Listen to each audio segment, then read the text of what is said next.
नागौर के सांसद हनुमान बेनीवाल जब मीटिंग लेते हैं, अधिकारीगणों के सामने स्पष्ट कहते हैं कि जो मेरा सेंक्शन होकर बजट आएगा वो जनता के बीच में खर्च होना चाहिए। कहीं रुकावट है तो मुझे बताइए। एमएलए साहब, मैं कह रहा हूँ एमपी एमएलए को ही आप अगर नहीं मानते तो फिर एक काम करो, आप छोड़ दो इन लोगों के एमपी एमएलए बनो।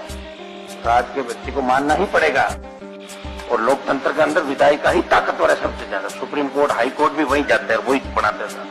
दिमाग से निकाल लो सारी बात कि हमने किसी को कह दिया पोस्ट करा लिया, थाने को पकड़ लिया। इन अनपढ़ लोगों को क्या चलने 2 महीने में बंद हो जाए, फिर कहाँ जाओगे? पहले लेट एमपी लेट रोक लोगे, बताओ कलेक्टर साहब क्या विडम्बना, बंद करे साहब, क्या मतलब? आज इनको ही लगता होगा एमपी साहब के एमपी लेट का पैसा ही नहीं निकल रहा, तो मेरा क्या मैसेज जाएगा?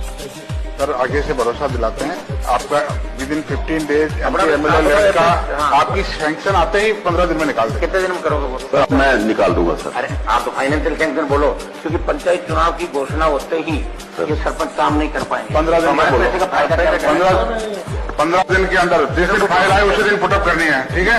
और 17 सीसी मिलेगी। और आप लोगों की किसी की भी ये हुआ ना कि डिले जानबूझ के किया है तो सस्पेंड कर। वो कहते हैं कि एमएलए एमपी का जो बजट होता है, जो फंड होता है, जनता तक पहुंचना चाहिए।